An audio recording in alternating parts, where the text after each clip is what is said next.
Guys, so welcome na naman sa ating bagong video tutorial. Pero hindi ako magtuturo ng kanta ngayon, mamaya pa. Ang ituturo ko muna sa inyo, paano ba magtono ng gitara ng manually at saka ng using guitar tuner na app. So yan yung guitar tuner na app. Okay, so tuturo ko muna sa inyo kung paano magtono ng gitara manually. So ang standard tuning ay dito, i-press nyo muna itong 6 string, tapos open yung 5th string. So open yan. So kailangan magkatunog. So gagamit tayo ng ating mahiwagang pick para mas marinig ninyo. Ayan. So kailangan itong 6th string pang 5th fret, kailangan magkapareho siya ng tunog sa 5th string sa baba, open. Ayan. So kailangan ganyan. Pag narinig nyo ng magkatunog yan, bababa kayo ito, tapos open naman yung pang 4th string. So ganyan pagtono, no? Yan. So kung magkatunog na, okay na yun siya. So malabo siya. Ayan. Ayan. So dito na tayo sa 3rd string. Ganun pa rin, pang 5th string pa rin. Sa 4th string, 5th string, 5th fret pa rin, at saka 5th fret pa rin ng 3rd string. So kailangan magkatunog.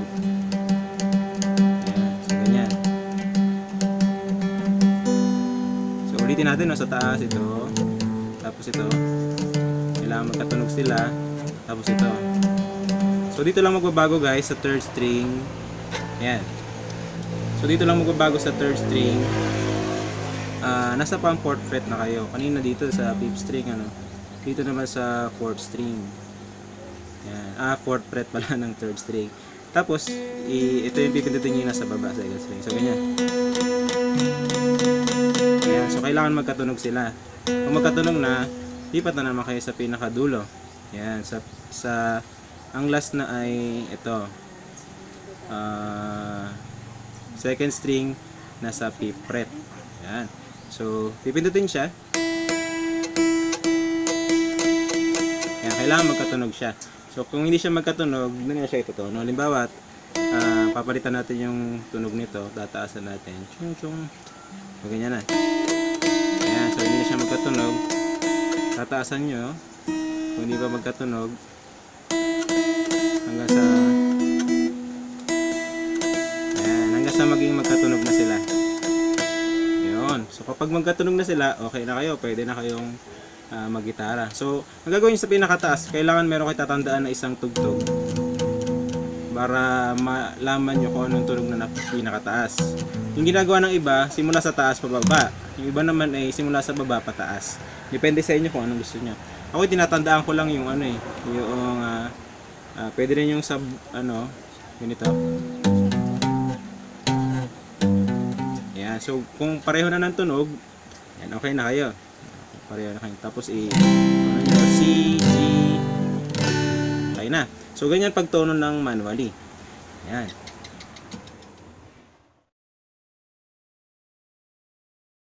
So ganito naman pagtono ng gamit nyo yung cellphone niyo, yung app na ito. App na guitar tuner. So ang gagawin nyo dyan ay ito yung mga string. Ito yung sa pinakataas nyo. Tapos ito yung 5th string, 4th string, 3rd string. May napindot. Yan. Teka lang ha. Napindot. Ayan. So ayan. So yung gagawin nyo ay kiklik nyo lang tong 6th string, tapos ipipindutin nyo lang tong nasa 6th string ng open. So kung napunta na siya sa gitna, ibig sabihin nun, okay na kayo. Ayun. Tapos i-click nyo ulit ito. Ayan. So piliin nyo pala ay hindi siya auto, kasi pag naka-auto, parang para sa akin na feeling ko lang, mas okay siya pagka hindi siya naka-auto. Yung manual. So pipindutin nyo naman yung 5th string. Ayan. Click nyo dito.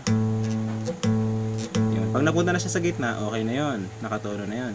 So 4th string na naman. Pindutin nyo ulit.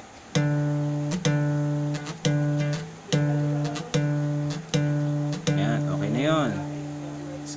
third string. So, yan. Third string, yan.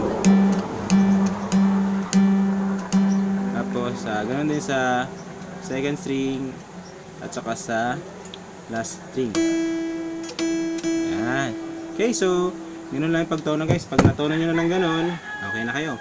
Pwede na kayo sa mag-gitara. So, ang tip ko lang, mas okay kung gamit nyo yung sa cellphone nyo, yung guitar tuna. Para kahit hindi kayo marunong magtono ng ng manually, kaya-kaya nyo na siya tunuhin ng standard. Okay, so yan lang guys yung ating kung paano magtono. Huwag nyo kalimutan mag-subscribe sa ating channel at saka i-like nyo rin itong video na to. Kita tayo sa next video natin. Bye!